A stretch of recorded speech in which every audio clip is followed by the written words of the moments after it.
Haja halal bahasa Arab itu. Oh iya ya, ternyata bahasa Arab itu nggak melulu ngaji ya. Ternyata itu bisa membawa kebahagiaan duniawi ukhrawi gitu. Awal mula kenal bahasa Arab itu waktu lahir ya, karena dengar azan. Sebenarnya agak tersesat ya di bahasa Arab.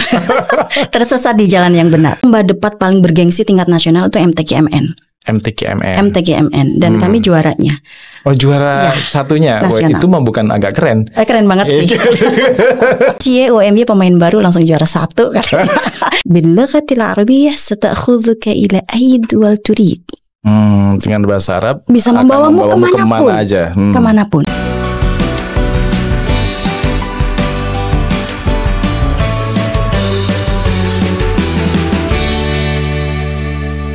Assalamualaikum warahmatullahi wabarakatuh. Welcome back to Wonder Home Podcast. Masih bersama saya Syifa Amin. Dan kita pada kesempatan kali ini kedatangan seorang doktor bahasa Arab, yaitu Bu Dr. Fitri Zakiyah. Gitu. Gimana kabarnya Bu Fitri? Alhamdulillah. Alhamdulillah, bikhair. Kita ketemu sering di kampus. Tapi saya sangat impress kemarin itu waktu kita kedatangan tamu dari Mesir.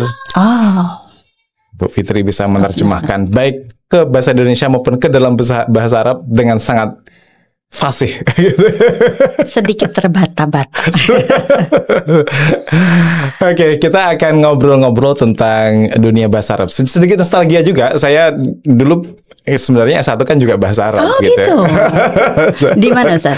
Saya di UIN Syarif, di Bahasa Sastra Arab, di BSA UIN, ya. di BSA. Makanya jago ya. Waktu itu yang menerjemahkan ini kan Ustaz. Kemudian lama sekali kan berpisah dengan bahasa Arab. Maksudnya berpisah secara akademiknya ya. Kalau bersentuhannya ya masih sering. Nah, kita di zaman sekarang, apalagi sosial media, zaman manga, anime, dan segala macam, minat orang untuk belajar bahasa asing itu tentu pertama-tama biasanya bahasa Inggris. Ya. Kesini mulai tadi itu ada ekspansi budaya Korea, Jepang, segala macam gitu. Kadang bahasa Arab itu kurang terekspos. Ya. Image orang belajar bahasa Arab itu adalah ya pondok, untuk belajar kitab gitu, untuk ngaji, untuk ceramah, macam-macam kayak gitulah. Nah, sebenarnya apa sih, bagaimana sih pentingnya bahasa Arab, kita mempelajari bahasa Arab di dunia yang serba teknologi kayak gini nih sekarang ini? Oke, ini pertanyaannya cukup sulit ya. Oke, kayak ujian. Apa ya? Kayaknya memang itu yang saya rasakan juga dulu. Jadi gitu. Saya rasa kayaknya ada pergeseran paradigma ya. Jadi di paradigma lama yang termasuk kita dulu waktu muda, itu kayaknya belajar bahasa Arab itu ya kayak belajar bahasa Arab sebagai bahasa agama. Ya kan? Belajar bahasa Arab itu yang ngaji, memahami Al-Quran gitu kan, hadis, turas gitu-gitu ya. Untuk sholat gitu ya biar ngerti. Jadi kayak bahasa Arab itu hanya kebutuhan orang-orang Muslim dulu. Tapi kemudian rasa-rasanya hari ini sudah mulai bergeser ya. Itu yang coba kami lihat gitu di prodi pendidikan bahasa Arab. Jadi bahasa Arab sekarang sudah lebih banyak dikenal oleh publik sebagai bahasa internasional. Oh, sebagai bahasa internasional. Ya, bahasa internasional dia sudah masuk ya. Salah satu dari 6 bahasa resmi PBB itu kan bahasa Arab masuk gitu. Meaning ketika dia masuk bahasa internasional, tentunya dia digunakan sebagai bahasa politik, bahasa ekonomi, sosial budaya, sehingga bahasa Arab justru sekarang sangat adaptif dengan kondisi saat ini, dan justru memang harus belajar bahasa Arab. Gitu. Mau masuk ke dunia mana, bisnis, bahasa Arab tentu harus kita bisa berbahasa Arab dong, karena orang-orang Arab kan tajir tuh. Kita harus jualan kan ke Arab. Malah justru ada fenomena lucu Ustaz. Jadi saya punya teman, dia lagi S3 di Mesir ya. Dia cerita, gila sekarang banyak banget orang China di Mesir itu. Orang China? Yes. Ngapain? Belajar bahasa Arab gitu. I see. Ketika ditanya, lo ngapain belajar bahasa Arab? Ya saya nggak bisa jualan dong kalau saya nggak bisa bahasa Arab. Rupa-rupanya dia sudah ngelihat bahwa Arab negara-negara Arab, terutama yang kaya-kaya itu, mereka sangat konsumtif, bisa menjadi pasar yang sangat bagus. Itu cuma satu aspek ya sebagai bahasa internasional. Tentunya banyak aspek yang lain. Oke, jadi memang ini bahasa internasional. Ya tetap bahasa agama dan segala macam masih berlangsung secara otomatis itu, tapi tidak hanya itu, bisa dalam konteks tadi itu industri, dalam konteks perdagangan, apalagi kalau orang disentuh dengan bahasa ibunya gitu, bahasa native-nya itu kan kena hatinya biasanya gitu. Benar. Mereka akan senang sekali ngedengar kita ngomong pakai bahasa. Nggak nyangka gitu bisa begitu. Nah, ini kemudian sedikit agak personal. Kalau Bu Fitri sendiri, ya kalau sekarang kan jadi Kaprodi Pendidikan Bahasa Arab kan memang sudah sangat advance ini kemampuannya. Tapi mula-mula berkenalan dengan bahasa Arab itu, diperkenalkan dengan bahasa Arab itu gimana ceritanya? Ini ceritanya cukup agak panjang ya, 2 SKS. Jadi awal mula kenal bahasa Arab itu waktu lahir ya, karena dengar azan. Masih ingat? Oke. Jadi karena kita alhamdulillah terlahir Muslim, jadi dari sejak kecil kita sudah akrab sebenarnya, meskipun kita tuh tidak sadari bahwa bahasa Arab sebagai bahasa agama itu tadi ada ngaji lah, sholat, berdoa dan seterusnya. Tetapi yang officially belajar sebenarnya kenal itu waktu MTS. Waktu MTS. MTS itu ada pelajaran bahasa Arab, dan di situ sebenarnya udah ada benih-benih cinta ya sama bahasa Arab itu kayak asik ya, kebetulan ada gurunya tuh seru banget Ustadz. Jadi gurunya tuh semangat banget ngajarnya. Jadi kayak seru ya bahasa Arab kayak gitu. Jadi pertama kali MTS sih. Agen pertama gurunya ya, membawakannya dengan asik itu. Iya. Membawa seneng jadi belajarnya gitu. Bener, kayaknya itu. Makanya kayaknya harus seneng dulu gak sih? Makanya fun learning method itu kayak penting banget ya. Bagaimana memberikan first impression terhadap satu topik tertentu. Oke. Kalau saya dulu diperkenalkan dengan bahasa Arab itu awalnya agak kurang menarik sih. Gitu. Begini. Gurunya gimana? Gurunya bukan? Gurunya itu buku bahasa Arab, ditulis di papan tulis, kita disuruh nyalin aja. Udah begitu. Sedih sekali. Kalau enggak, kalau dulu itu, padahal zaman dulu itu guru-guru yang generasi dulu itu kan belum terlalu kenal ya dengan fun learning. Iya. Kalau guru bahasa Arab saya Pak Sururi ya, itu tuh beliau tuh ngajarnya selalu muter kelas. Terus sobahul khair, terus muter-muter dengan suara lantang sekelas bergemuruh begitu. Terus kayak semangatnya tuh kayak muncul gitu. Vibe-nya itu positif gitu banget. Jadi kayak asik ya bahasa Arab jadi mata pelajaran yang ditunggu gitu Ustaz. Bisa ngebayangin sih, karena muridnya aja bawa vibe begini. Semangat 45. Gitu. Ya baru kemudian saya rasakan ya gitu, begitu ketemu apa itu namanya guru yang enak gitu, ngajarin nahwu sorof kan sambil nyanyi itu. Asik. Tasrifan ya. Tasrifan gitu. Sanawiyah. Terus kemudian setelah sanawiyah itu di mana? Sanawiyah Aliyah atau SMA itu? Saya di MTS Negeri. MTS Negeri 1 Pamotan Rembang ya. Pamotan Rembang. Di kampung Ustadz. Iya. Sekampung-kampungnya Rembang itu kan memang ya itu tadi yang kita obrolkan. Ini adalah kampungnya Gawagis dan Kayahi ini. Kayahi ya. Para kiai dan para gus di situ ya. Dan terus kemudian setelah pertemuan pertama dengan bahasa Arab itu di Rembang, di sekolah menengah pertama di atas. Untuk kemudian kuliah itu memutuskan juga untuk ngambil bahasa Arab. Nah ini itu dari mana ceritanya itu? Sebenarnya itu bukan dari hati nurani sih. Gitu. Sebenarnya agak tersesat ya di bahasa Arab. Tersesat di jalan yang benar. Jadi sebenarnya memilih bahasa Arab itu karena orang tua sih sebenarnya. Karena support ayah ya waktu itu. Kayaknya bahasa Arab aja deh gitu. Saya nggak yakin juga waktu itu, serius gitu. Tapi Bismillah, karena orang tua mengarahkan ya untuk ngambil di bahasa Arab. Yaudah Bismillah, kemudian ambil bahasa Arab. Dan ternyata asik loh bahasa Arab itu. Jadi ketika mendalami, seru ya, nahwu itu syaraf tuh seru ya gitu. Jadi bikin kepo gitu loh. Jadi kayak curiosity-nya kayak muncul ketika ngelihat satu teks begitu. Apalagi ketemu jumlah mutarolah misalnya, ini mana ya ujungnya ya gitu-gitu. Jadi kayak ternyata seru ya gitu. Dan dulu saya tuh lebih suka ke ini maharah istiqbaliyah. Jadi kalau maharah istiqbaliyah, maharah lughawiyah kan tangqasim ila qismin. Istiqbaliyah istintajiyah. Istiqbaliyah itu yang membaca, analisis teks, mendengar begitu-begitu. Kalau istintaj itu yang ngomong begitu, nulis gitu. Itu awalnya tuh lebih ke situ, suka analisis teks, suka begitu-begitu. Kemudian gitu, tapi hari-hari ini akhirnya ngajarnya istima'ul kalam, jadi istintaj.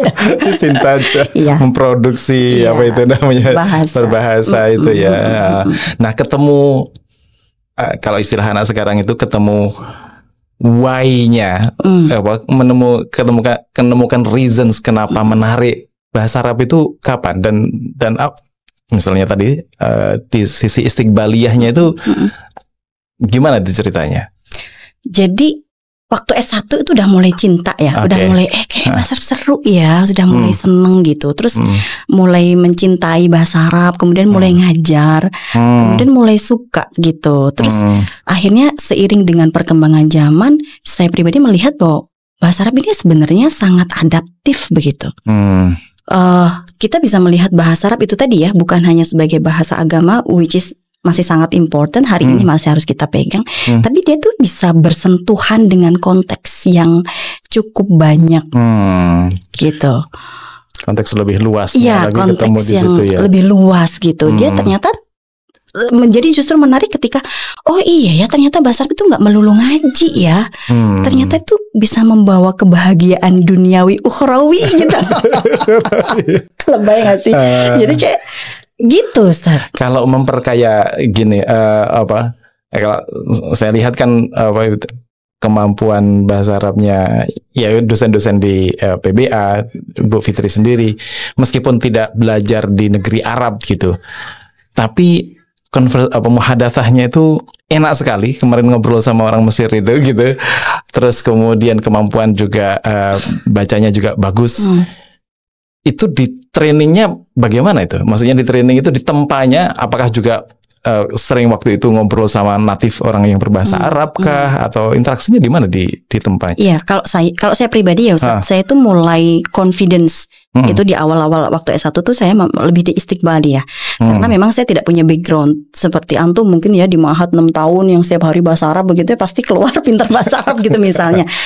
Karena tidak punya background itu, saya waktu di awal-awal S1 itu saya masih di maharat istiqbaliyah. Jadi masih banyak mendengar, banyak membaca begitu.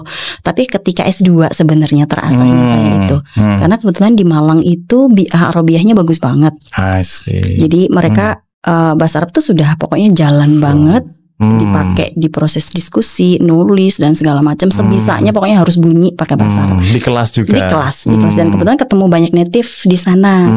Kalau di UIN Jogja kebetulan waktu itu nggak banyak ya, cuma ada satu karena dari Mesir. Kalau di Malang itu banyak dari Sudan, dosen-dosennya begitu, dan Arabiyahnya udah jadi sehingga sudah mulai istintajnya itu sudah mulai confidence yang ngobrol bahasa Arab dan seterusnya. Terus akhirnya ngajar mau nggak mau kan akhirnya mulai seneng. Dan fun fact-nya saya tuh kayak ngerasa cantik banget kalau ngomong bahasa Arab. Dibilang lebay gitu loh, dibilang narsis. Kau lebay banget, emang begini. Apalagi kalau kita ngelihat orang-orang Arab yang perempuan ya, memang kan begitu ya ngobrolnya itu. Lahjatnya kan kayak begitu.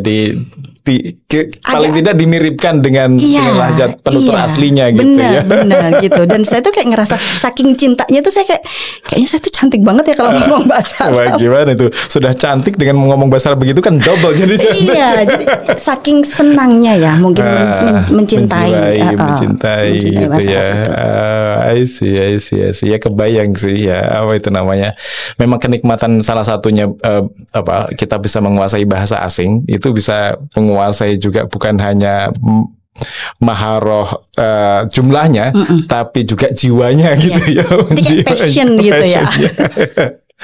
Nah, kalau di S2 waktu itu terus kemudian kalau ngajarnya tadi di mana? Sudah mulai ngajar juga? Saya pertama kali mengajar itu di pusat bahasa. Oh, di pusat bahasa. Ada di labnya. Ada lab juga. Kalau di UMY itu LTC ya.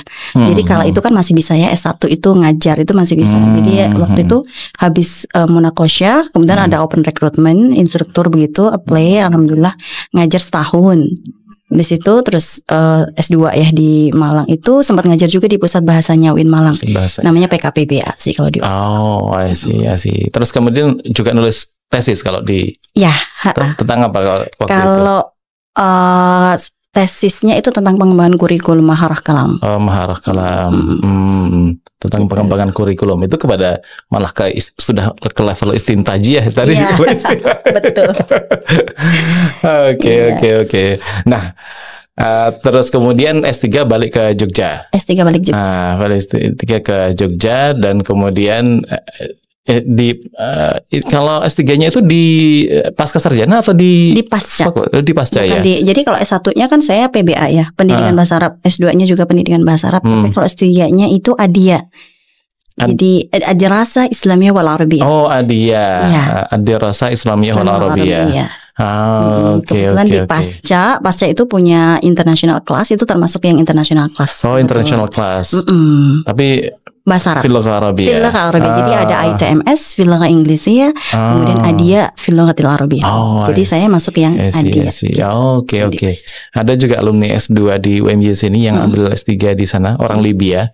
Kayaknya Idris Nasir Idris. Berarti kakak kelasnya Salimah ya. Salimah itu juga. Oh, mungkin ya di ADIA yang berbahasa Arab tadi itu. Nah, di situ kemudian dari pengembangan kurikulum, kalau S3-nya apa nulis minat penelitiannya? Jadi memang interest riset itu suka berganti. Research interest. Jadi waktu S1 kan dulu ngomongin metodologi.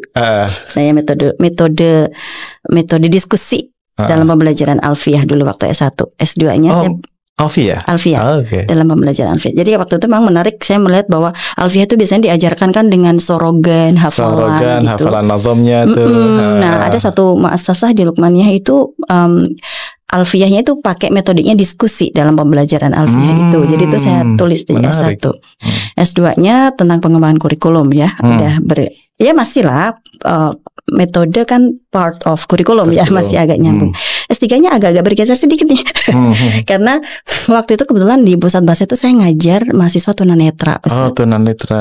Sama difabel rungu waktu itu. Terus itu agak pusing, ini gimana ya ngajarnya ya kayak gitu. Kemudian waktu sebelum S3 itu sempat ya nulis dikit-dikit gitu, sempat conference di IAUM, di ILC. Terus disertasinya tentang itu, pembelajaran bahasa Arab untuk mahasiswa tunanetra di Indonesia. Di Indonesia. Apa tantangannya ngajar bahasa Arab bagi tunanetra? Tetap pakai braille ya? Iya, mereka pakai braille dan kita nggak ngerti. Itu kan cuma titik begitu ya. Dan ternyata banyak, Ustadz. Jadi ketika saya riset itu populasinya sebenarnya semua mahasiswa tunanetra yang ada di UIN ya, se-Indonesia Raya kan dia harus ambil bahasa Arab. Sampelnya ternyata ada di beberapa universitas ya, di UIN Jakarta banyak, di Bandung banyak, kan yang paling banyak di Jogja gitu. Ya tantangannya ternyata beragam gitu, dengan background mereka yang beraneka ragam juga. Kemudian tapi ada satu temuan ya, bahwa sebenarnya mereka itu punya ultimate second language attainment. Ultimate second language attainment. Iya. Dia tuh kayak punya kompetensi yang lebih daripada kita untuk bisa menguasai belajar bahasa second language. Dalam bahasa sebenarnya second language atau first language, karena bahasa itu menjadi salah satu sarana yang urgent buat mereka untuk terhubung dengan dunia. Untuk mengkomunikasikan apa yang mereka punya. Agar mereka terhubung dengan dunia di sekitarnya. Itu kan ya bahasa gitu. Sehingga menariknya di situ justru. Sekarang kita bayangin aja, merem aja ya. Dengan kita nggak merem, itu kita bisa lebih fokus loh. Kita lebih peka mendengar, lebih peka. Less distracted ya. Iya. Jadi bisa fokus. Kalau ini kan meleng kemana-mana. Matanya kemana, pikiran kemana. Ya begitulah kira-kira. Gitu ya. Menarik ya tentang kalau bahasa Arabnya tunanetra itu apa? Masih pakai bahasa Quran gitu atau bahasa? Enggak, kebetulan saya itu waktu S3 itu kan belum di semester 2 atau 3 itu kan ada tentang klinik metodologi begitu. Ketemu sama Prof Mehdi Behmen. Beliau itu orang Mesri, jinsiyahnya Misri, tetapi sudah menjadi orang Amrik gitu. Tapi waktu itu dia ngajar di mata kuliah kami satu semester itu. banyak mustalahat sebenarnya. Kalau di Al-Quran itu kan ada al-mu'awwaqin. Al-mu'awwaqin. Jadi kayak waktu itu atau ada istilah lain al-makfufin. Ada beberapa terminologi gitu. Nah, dia bilang waktu itu saya bilang al-mu'awwaqin atau al-mu'awwiqin al-basariyah. Dari kata i'aqah itu kan halangan, terhalang secara impaired. Nah, oke, enggak sumun bukmun umyun gitu enggak. Itu pun dia masih komplain, Ustaz. Zakia dia bilang kalau kata mu'awwiqin atau mu'awwaqin itu seolah-olah dia itu mau dengan itu gitu. Jadi dia tuh ngerasain bahwa bahasa ini nggak nyaman aku dengar, kata dia. Karena dia yang punya bahasa ya. Jadi saya ingat, oh ya oke Ustaz, jadinya apa? Terus dia ngasih istilah itu at-talabah zawil i'aqah al-basariyah. Zawil i'aqah al-basariyah. Dia yang punya hambatan. Visually impaired students begitu mungkin. Itu kayaknya lebih enak didengar gitu. Kalau kamu bilang ya ada di Quran mu'awwaqin itu ada, tapi kayaknya nggak enak didengar, kata dia. Oke, itu lebih ramah terhadap orang yang punya itu ya. Jadi mungkin sense-nya ya beliau lebih punya. Jadi saya pakai istilah Mantap. Oke, setelah S3 itu selesai tahun 2021. Itu pada saat yang sama sudah di UMY ya, sudah ngajar di UMY ya. Sudah. Dan berarti ketika studi sana sini tadi itu sudah di UMY dan menginisiasi program pendidikan bahasa Arab di Jadi UMY. Kalau yang inisiasi prodi bahasa Arab itu setelah lulus S2. Setelah lulus S2. Setelah lulus S2 2012 ya itu lulus. Terus kebetulan kan ada teman, ini PBA UMY mau buka PBA nih gitu. Akhirnya gabung yuk gitu. Akhirnya gabung. Oke. Gabung dengan UMY. Sudah menjadi fakultas sendiri? Belum. Dulu masih Visipol. Masuknya ke Visipol awalnya ya. Oke. Sekarang karena sekarang diamanahi menjadi Kaprodi. Berat. Yang setelah dalam tanda kutip petualangan belajar di Jogja, di Malang, berinteraksi dengan banyak komunitas pembelajar bahasa Arab, pengajar bahasa Arab juga gitu. Diamanahi ya gabung dengan UMY, diamanahi sebagai Kaprodi. Yang dibawa, apa yang membedakan PBA UMY ini dengan pendidikan bahasa Arab di tempat-tempat lain? Oke. Jadi memang karena bahasa Arab itu pasarnya di Indonesia cukup besar ya Ustadz. Jadi karena kita mayoritas Muslim, kemudian bahasa Arab itu menjamur di mana-mana. Kalau kita lihat total prodi PBA itu 170-an something gitu. Jadi cukup banyak. Nah, kalau yang kita lihat PBA UMY itu cukup unik ya. Asik sih. Ini promosi ya. Memang karena kami kan masih muda ya Ustaz. Sangat berbeda sih. Saya pribadi merasakan bahwa saya kuliah di UIN Jogja, UIN Malang begitu, dengan dosen-dosen yang kebanyakan sudah pada sepuh begitu. Kemudian ya beda gitu. Kalau PBA UMY itu karena masih muda, kemudian semangat kampusnya muda mendunia begitu. Jadi rasa-rasanya itu kebawa ke kami. Kebawa gitu. Juga ya. Kebawa. Jadi kami di usia yang cukup muda ini masih 12-an tahun ya. Itu rasa-rasanya kami punya nilai lebih di internasionalisasi. Internasionalisasi. Muda mendunia begitu. Kebetulan SDM kami di PBA UMY itu beragam gitu. Banyak yang lulusan dari luar negeri. At least pernah belajar di luar negeri gitu. Ya, saya misalnya saya S1 S3 di dalam negeri, tapi saya pernah di Tunisia 3 bulan, sandwich bla bla bla begitu. Kemudian yang alumni Azhar itu ada banyak ya, ada Mesir, Azhar Mesir. Ada 3. Kemudian ada yang dari Libya, ada alumni Sudan, ada yang alumni mana lagi Malaysia banyak ya. Yang sekarang belajar di Spain juga ada. Jadi rasanya tuh kayak beragam gitu. Selain kami sebagian juga dari kampus-kampus negeri yang cukup ternama gitu, UGM, UIN, UNY begitu ngumpul sehingga rasanya cukup berwarna prodi kami. Kaya lah ya gitu, kaya. Dari berbagai macam background ini tadi. Betul. Ada background Timur Tengah, Azhar dan sekitarnya. Ada background Malaysia, Asia Tenggara, ada background Eropa, ada yang di Spain gitu ya. Kita punya satu dosen di USA, tapi karena bahasa Inggris ya, karena dia home base-nya di kami gitu. Tapi at least ketika rapat prodi itu, ketika ngumpul tuh rasanya kayak kaya sekali diskusinya.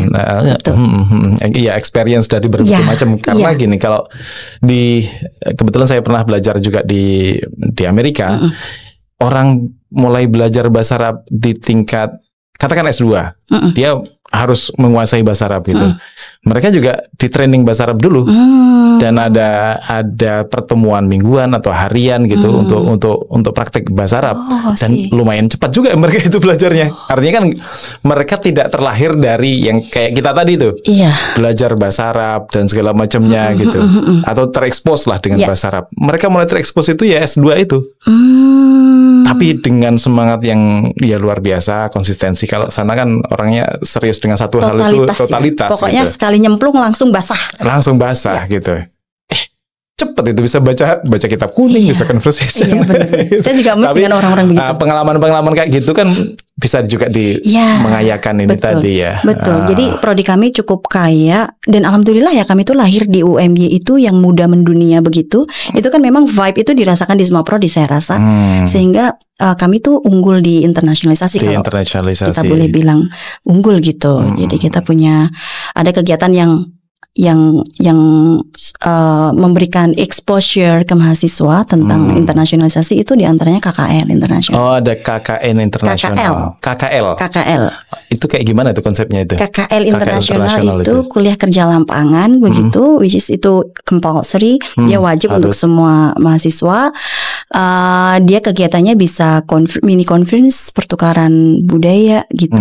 Jadi selama sekitar 1 minggu, maksimal 2 minggu begitu di beberapa negara yang kita sudah rutin jalani, itu di Malaysia, Thailand, Singapura. Thailand ada juga? Ada juga di Patani. Kita punya di Pataninya ya ke Thailand Selatannya ya. Ya benar, kita punya itu. Kemudian selain KKL yang memang wajib banget, kita punya KKN umroh ya. KKN umroh. Ya, yang kemarin agak heboh itu ya, rame banget, banyak yang mau. Ternyata orang tua itu legowo loh Ustadz, mengeluarkan biaya. Oh, sekalian ya anak saya umroh. Itu seneng banget mereka Ustadz. Itu jadi kayak oke, KKN umroh itu jadi nilai lebih kami. Kemudian kami juga ada kegiatan MBKM ya, MBKM yang di tingkat nasional maupun internasional.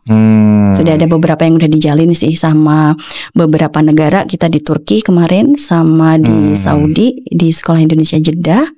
Kemudian ada juga di Malaysia di UITM sama di USIM.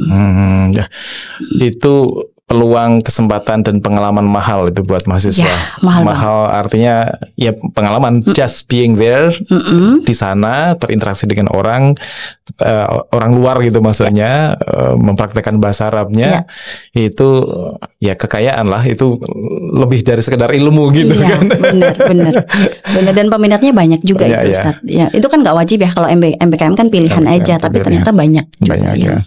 Nah, saya dengar juga dalam konteks internasionalisasi itu bukan hanya KKL tadi itu, bukan hanya KKN umroh, tapi juga mahasiswa-mahasiswa di PBA itu punya juga prestasi. Oh iya. Apa aja itu yang pernah banyak dicapai? Ya prestasinya biasanya lomba-lomba begitu kan, sering ikut kompetisi. Diikutkan ke lomba-lomba. Kemudian yang agak keren sih itu keren sih memang ya, yang debate competition sebenarnya. Jadi debate. Jadi mahasiswa kami itu kan ada lomba debat paling bergengsi tingkat nasional itu MTGMN dan kami juaranya. Oh, juara satunya. Itu mah bukan agak keren. Keren banget sih. Dan debate itu the highest level kan. Iya, bukan hanya speaking hitobah atau muhadharah yang bisa dihafal. Betul. Ini interaktif gitu. Dan harus cepat ya debate itu. Mahasiswa kami juara di MTGMN meskipun gabungan ya sama anak KPI dengan anak jurusan lain, karena tim ya. Tim itu juara MTGMN. Kemudian kami itu setelah MTQMN ada seleksi yang cukup bergengsi juga untuk International Qatar Debate. Itu kalau bahasa Arabnya apa dibahasakan sekarang? Al-Butulah, Al-Munalzarat, Al-Butulah Al-Alamiyah. للجامعات البطولة المناظرات العربية للجامعات للجامعات. Nah, jadi memang itu untuk universities, International Universities Debate Championship. Wah, menarik gitu. Gitu Ustaz. Karena fun fact-nya, saya nulis disertasi itu tentang debate juga. Oh iya, kayaknya harus baca deh habis ini. Okay. Tapi ya dalam konteks turos ya, dalam konteks turos al-kafiyah fil jadal gitu ya. Saya nulis tentang itu ya. Wah, ini berat ini, harus munazarah, bahas, jadal gitu tentang itu. Tapi interesting nanti untuk tahu perkembangan debate dalam konteks bahasa Arab sekarang itu kayak gimana gitu. Iya. Ini menarik banget sih Ustaz. Gitu. Jadi ketika waktu itu saya nganterin di Qatar Debate ya. Tapi sayangnya waktu itu mahasiswa PBA itu didiskualifikasi nggak bisa berangkat Ustaz. Ketika itu umur. Umur. Jadi ada batasan umur itu 23. Jadi 23 tahun maksimal. Nah, pas mau berangkat itu udah lebih dari 23 atau masuk 23 yang udah lebih nggak bisa. Sehingga digantikan oleh mahasiswa lain. Jadi fun fact-nya ketika di Qatar itu Ustadz, ya Allah saya itu merinding banget ya ketemu debaters dari seluruh dunia yang mana itu dia bukan backgroundnya orang-orang yang memang belajar bahasa Arab tadi yang disampaikan oleh Ustaz Syifa. Ketemu kontingen dari Amerika. Oh, dari Amerika. Ada Ustaz. Ketemu dari Australia. Ketemu dari negara-negara Asia, Filipina, banyak sekali yang datang begitu. Saya sempat ngobrol tuh sama yang dari Australia. Saya nanya, kok bisa bahasa Arab? Karena mukanya kan bule banget ya. Bule, bukan komunitas Arab di Australia gitu, bukan naturalisasi. Orang Arab yang kemudian pindah ke Australia. Tapi kalau coachnya dia naturalisasi. Dia coachnya ngambil naturalisasi. Tapi kalau tentu ya mereka nggak punya. Tapi debatersnya Ustaz itu memang benar-benar bule 100%. Saya kan kepo banget ya. Dia dari Australian National University ya. Australian National University, NU. NU. Saya bilang, ini gila sih dalam hati saya. Akhirnya saya deketin orang-orang yang begitu Ustaz. Terus kok bisa? Dan saya nyaksiin dia ketika debate dan bunyi Ustaz. Bunyi debate. Kok bisa dari jurusan apa? Pertanyaan saya ya. Apakah dari PBA begitu atau BSA gitu? Dan faktanya mereka itu bukan. Mereka jurusannya umum. Entah ada kedokteran, entah dari teknik. Kok bisa bahasa Arab? Pertanyaan saya. Jadi di kampus kami itu ada kayak mata kuliah pilihan begitu. Salah satunya bahasa Arab. Terus dia bilang, saya tertarik aja. Saya ngambil kelas itu. Terus saya geleng-geleng kepala dong. Ya, can you imagine cuma ngambil kelas mata kuliah pilihan, tapi terus bisa bahasa Arab sampai level debat. Apa kabar kita? Yang dari Cenger sudah diazanin sampai apalagi yang MI gitu ya, MI, MTS, MA, kuliah bahasa Arab itu belum tentu lo bisa ngomong bahasa Arab. Iya. Dan itu dia cuma mata kuliah pilihan. Saat saya amazed banget sumpah. Dan itu banyak ya. Banyak. Nah itu tadi kalau ngomongin tentang organisasi bahasa Arab, karena memang semua punya kepentingan. Saya jadi ingat punya teman dari Wisconsin University, USA ya. Prof Dustin ya. Dia itu bule banget ya, Amrik banget. Saya ketemu waktu di Malang, waktu conference. Saya deketin ya, karena memang ini mukanya begini, kenapa bahasa Arabnya bagus banget gitu kan. Kalau yang orang ada bahasa Arab itu udah wajar lah ya, bahasa Arab ya udah lahir udah bahasa Arab. Ini keren banget, saya datangin ternyata iya dia profesor dalam bidang bahasa dan sastra Arab, adab gitu, dalam adab. Terus ternyata dia juga non Muslim, tapi dia punya kepentingan untuk belajar bahasa Arab.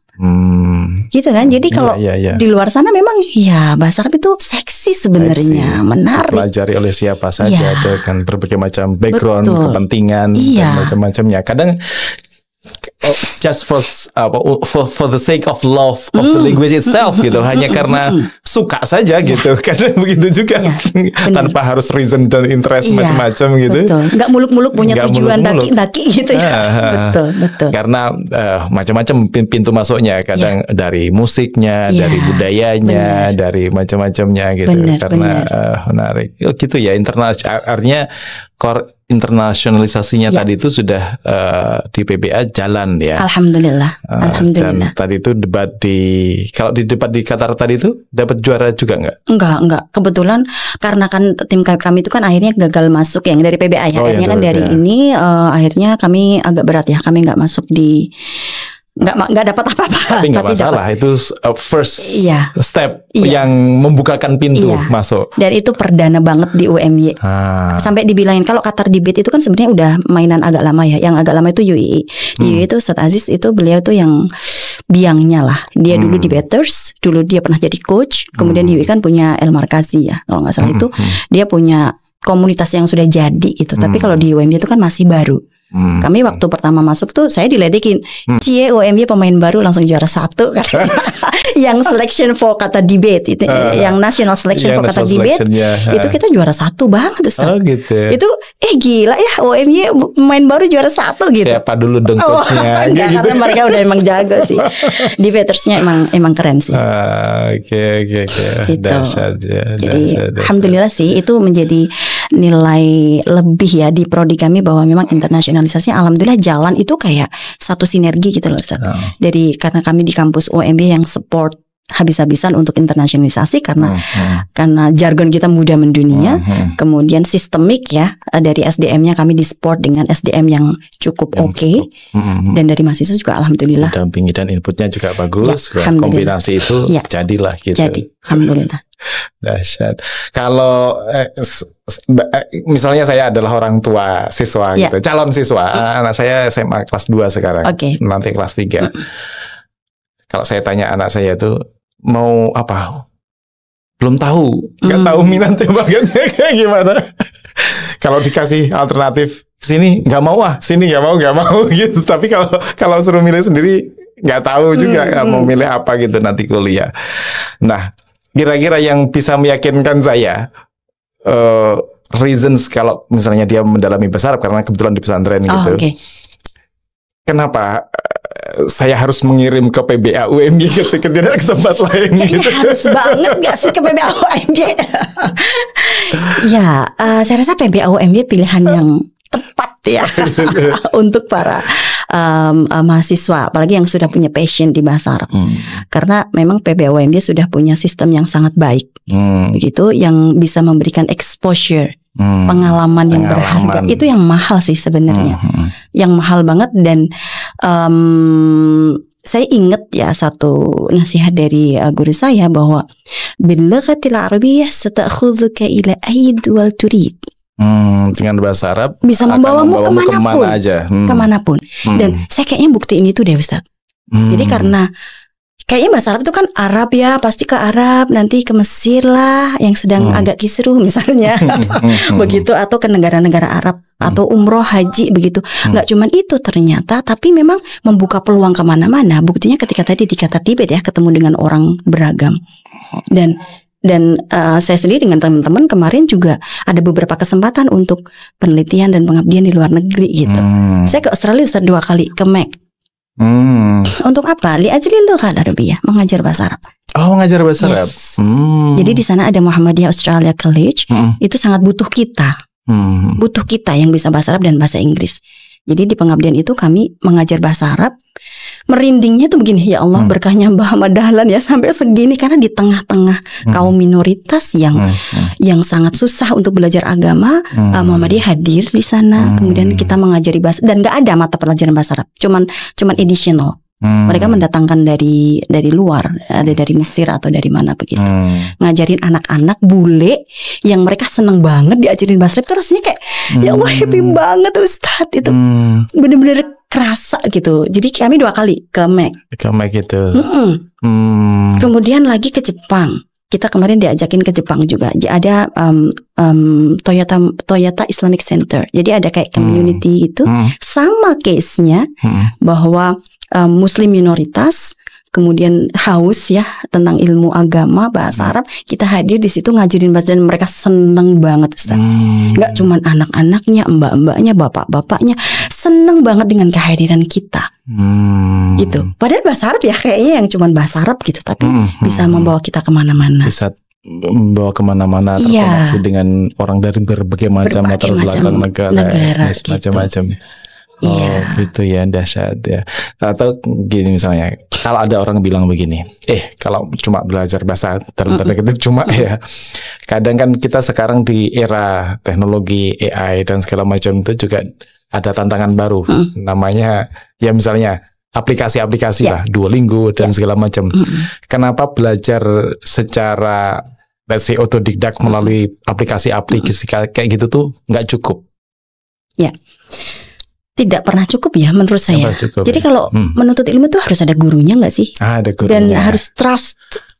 Ya nggak sih, harus jelas gitu gurunya, terus kurikulumnya juga harus jelas mau kemana begitu, bukan hanya sekedar bisa bahasa Arab, tapi terus habis ini what's next gitu, so what setelah bisa ini.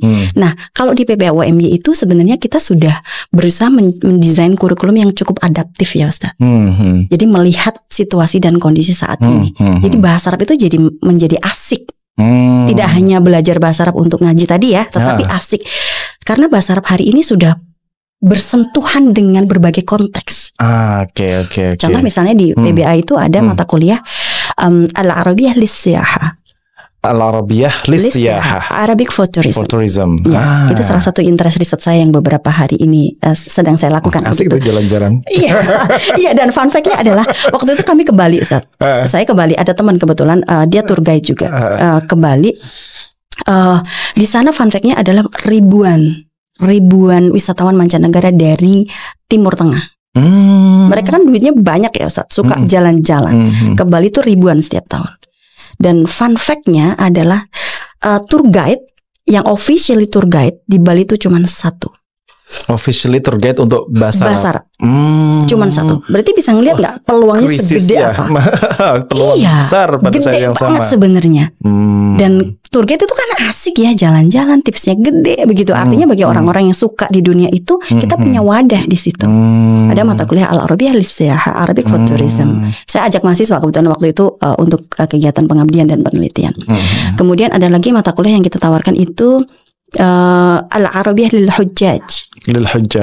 Bahasa Arab untuk jamaah haji. Jadi duniawi ukhrawi sih kataku. Jalan-jalan ke Bali iya gitu untuk tourism, tapi ini Al-Arabiyah Lil-Hujjaj. Kita punya Ustadz Nanang. Ini mendunia dan akhirat. Iya, makanya bahagianya tuh pokoknya duniawi ukhrawi deh. Itu kita punya Ustadz Nanang. Beliau itu kan official pembimbing haji. Dari Kemenak ya. Beliau ada dan ada Ustadz Muhajir kalau nggak salah sudah masuk juga. Begitu ada mata kuliah itu, mahasiswa di training jalan-jalan ke Semarang untuk latihan dan seterusnya.